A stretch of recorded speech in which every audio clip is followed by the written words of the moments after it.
Et si la personne qui finance tout n'était en réalité qu'une ombre dans sa propre famille, cette histoire révèle une trahison silencieuse, des exclusions minutieuses, et le moment où une femme décide enfin de reprendre le contrôle de sa vie et de ses ressources. Restez jusqu'à la fin, car vous ne devinerez jamais jusqu'où elle ira pour retrouver sa dignité. Le silence, dans l'immense villa côtière, était si pesant que personne n'osait vraiment respirer. J'étais arrivée à Destin en fin d'après-midi ce jeudi-là. Le ciel virait alors, tandis que le soleil descendait vers l'eau. Ma valise roulait maladroitement. Sur l'allée de gravier, j'entendais déjà les rires depuis la terrasse, avant même d'atteindre les marches. Valérie ouvrit la porte juste assez pour une étreinte rapide, qui n'atteignit jamais vraiment sa cible. « Tu es arrivée », dit-elle, comme si j'avais débarqué sans invitation. Derrière elle, Isabelle prenait déjà des selfies avec Lucie et Alexandre. Les filtres lissaient leurs sourires. Elle ne m'accorda même pas un regard. La maison était magnifique, propre, soignée, dans un style chic côtier. Tout s'accordait parfaitement, sauf moi. Je posai mon sac devant la porte de la plus petite chambre du fond et pris une inspiration avant de les rejoindre sur la terrasse. Ce n'était pas que j'espérais des applaudissements, mais je pensais qu'il y aurait peut-être quelque chose de plus que « tu es arrivé ». Le dîner ce soir-là consistait en un vivano grillé, du maïs en épis et une salade de pastèques, idée d'Isabelle. La table était dressée pour 8, alors que nous n'étions que 6. Ma place était à côté de Lucie, en face de Valérie. La conversation coulait facilement sur le nouveau cours de natation de Lucie, le dernier contrat d'Isabelle et les analyses pertinentes de Valérie sur l'actualité.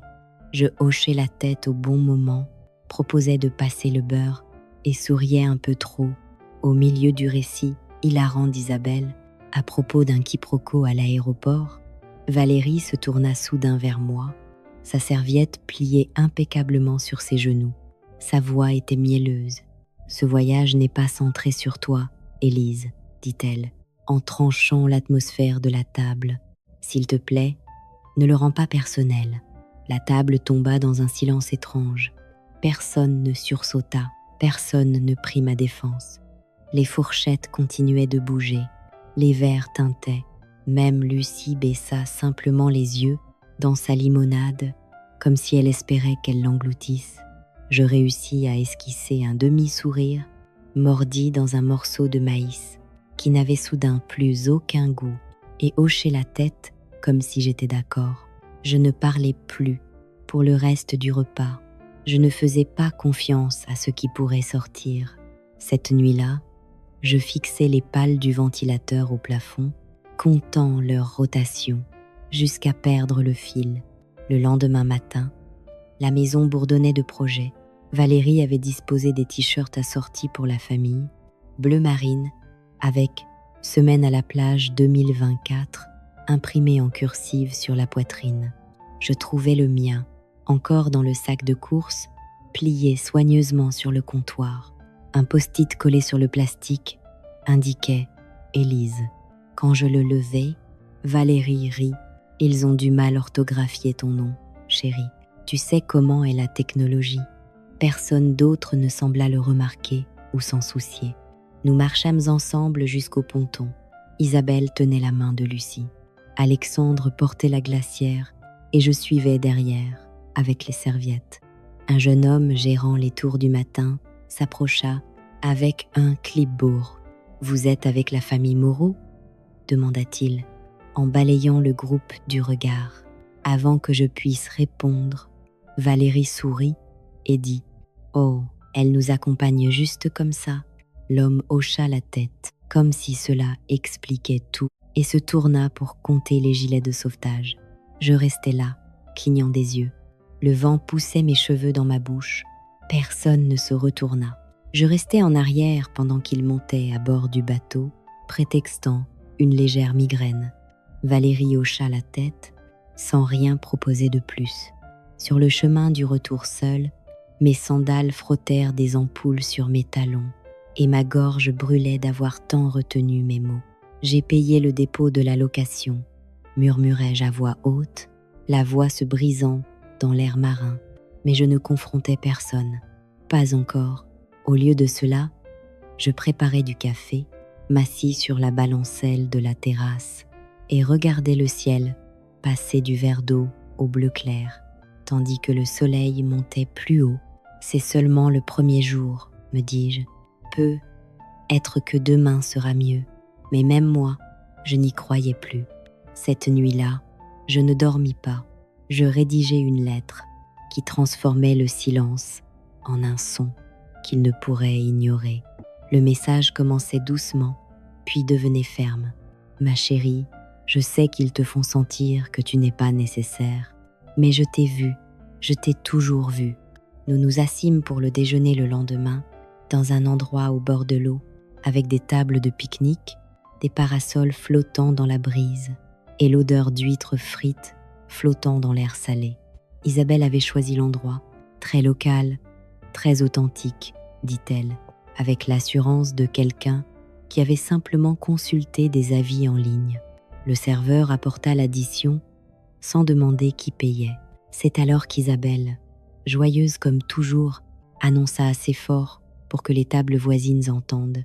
Élise s'en occupe. Elle le fait toujours. Lucie tapa dans ses mains et dit « Tante Élise paie pour tout ». Tout le monde rit. Valérie me lança ce regard familier, mi-fier, mi-attentif, et dit « Tu es toujours si généreuse ». Je ne discutais pas, je ne sciais même pas. Je sortis simplement ma carte et la tapaille comme je l'avais fait tant de fois auparavant.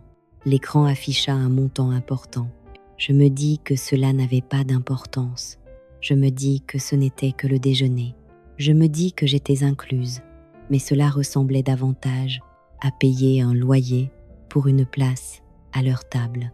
De retour à la maison, pendant qu'ils faisaient la sieste ou défilaient sur leur téléphone, j'ouvris mon application bancaire. Le tour en bateau qu'Isabelle avait mentionné plus tôt avait déjà été payé, et ce n'était ni la carte d'Alexandre ni celle d'Isabelle.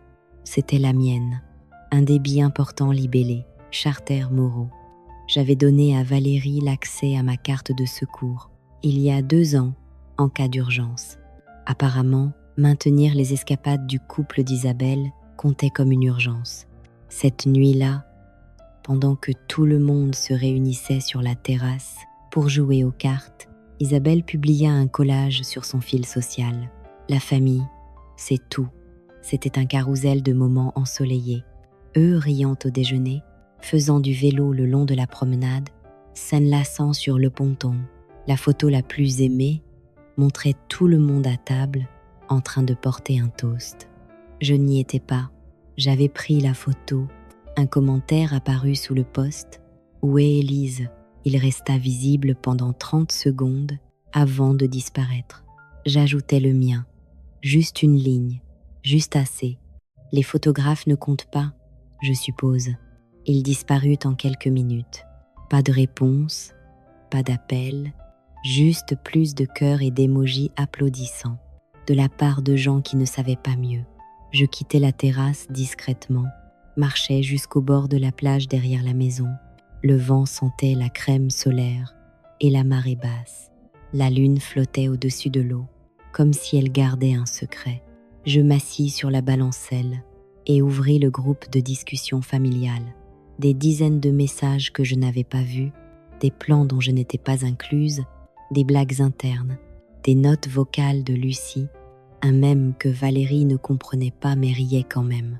Il y avait des tableaux pour la préparation des repas, des liens vers des courses précommandées, un dossier partagé intitulé « Souvenirs Moreau 2024 ». Pas une seule photo avec moi dedans. Je repensais à avril dernier, quand j'avais financé toute la fête d'anniversaire de Lucie, le château gonflable, les cupcakes traiteurs, le peintre de visage à paillettes. Valérie avait promis « Nous nous assurerons que tout le monde sache que c'était toi ». 2 jours plus tard, Isabelle posta une vidéo récapitulative. Légende. Tante Isabelle a encore réussi une journée parfaite. Je me souviens l'avoir regardé seule dans mon appartement. Je n'avais pas commenté, je n'avais pas envoyé de message, je m'étais simplement assise là et avais laissé le silence s'installer autour de moi. Ce soir ressemblait à cela. Je murmurais dans l'obscurité, plus pour moi-même que pour quiconque. On ne reçoit pas de crédit pour faire fonctionner un système quand personne ne te voit comme faisant partie de lui. Et c'était ça. Ce n'était pas que j'avais été oubliée. Je n'avais pas échappé à leur esprit. J'avais été délibérément et précisément effacée. Ils ne m'avaient pas perdue. Ils ne m'avaient jamais compté au départ. Cette nuit-là, j'ouvris un message vocal que je n'avais pas osé toucher depuis 3 ans. Ce n'était pas juste un message. C'était la seule voix qui ne m'avait jamais fait sentir petite. J'étais allongée dans mon lit, le visage éclairé seulement par la douce lueur de l'écran de mon téléphone. Tout le monde dormait depuis des heures et la maison s'était installée dans ce silence étrange qui arrive seulement quand les gens sont trop fiers pour s'excuser à voix haute. J'ouvris le dossier des messages vocaux, pas celui des nouveaux appels, mais celui intitulé « Ne pas supprimer ». Là, c'était Monsieur Henri Moreau, mon père. Le message était là depuis 139 jours. Je l'avais compté une fois, n'avais jamais eu le courage de l'ouvrir à nouveau. Mais ce soir, après avoir été effacé d'une autre photo de groupe et avoir vu mon nom disparaître d'un fil de commentaires, comme s'il n'avait jamais existé, j'appuyais sur lecture. Ma chérie, je sais qu'ils te font sentir que tu n'es pas nécessaire. Mais je t'ai vu, je t'ai toujours vu. Sa voix était plus lente que dans mon souvenir, plus grave. Non parce qu'elle avait changé, mais parce que j'avais oublié combien de sécurité y résidait. Il parla d'un dîner que j'avais organisé des années plus tôt. Celui où Valérie était arrivée en retard et repartie tôt. Celui où Isabelle avait porté un toast qui oubliait d'une manière ou d'une autre que j'avais organisé toute la soirée. Tu es arrivé tôt, resté tard, nettoyé des assiettes que tu n'avais pas salies. C'est qui tu es, mais j'ai besoin que tu te souviennes. Tu n'as pas à prouver ta place à des gens qui préfèrent t'oublier plutôt que te remercier. Je l'écoutais 2 fois, puis encore une fois. Je fermais les yeux et laissais sa voix vivre en moi quelques minutes de plus. Ce n'était pas dramatique, ce n'était même pas émotionnel, c'était factuel. Il me voyait, je ne pleurais pas, je ne me sentis pas brisée, je m'ajustais simplement, comme si ma colonne vertébrale se redressait d'elle-même. Le lendemain matin, je sortis sur la terrasse arrière, pendant que le reste de la maison dormait encore. Les rideaux de Valérie étaient tirés, la porte d'Isabelle était légèrement entr'ouverte, un ventilateur bourdonnant à l'intérieur. Je portais mon café dehors, enroulais une serviette autour de mes épaules contre la brise et m'assis sur la balancelle. Lucie sortit en chaussettes et un long t-shirt, se frottant les yeux. « Tante Élise » demanda-t-elle, la voix encore collante de sommeil. « Tu as besoin d'aide avec l'argent ?» Je clignais des yeux. « Quoi ? Grand-mère a dit que tu le gaspilles toujours. C'est pour ça que tu travailles tout le temps, non ?» Je la regardais, cet enfant qui ne connaissait que ce qu'on lui avait dit, qui répétait des choses comme des faits, parce que personne ne lui avait dit que c'était des mensonges. Je ne la corrigeais pas. Ne lui dis pas que Valérie avait tort. Je souris simplement et dis « Non, ma chérie, je n'ai pas besoin d'aide. J'ai besoin de limites. » Elle hocha la tête, comme si elle comprenait, puis retourna à l'intérieur sans un mot de plus. Cela fit plus mal que tout ce qu'Isabelle m'avait jamais dit en face. Ce n'était pas de la cruauté, c'était du conditionnement. Il ne m'ignorait pas simplement. Il me réécrivait en temps réel, plantant cela dans l'esprit de quelqu'un de trop jeune pour questionner le scénario.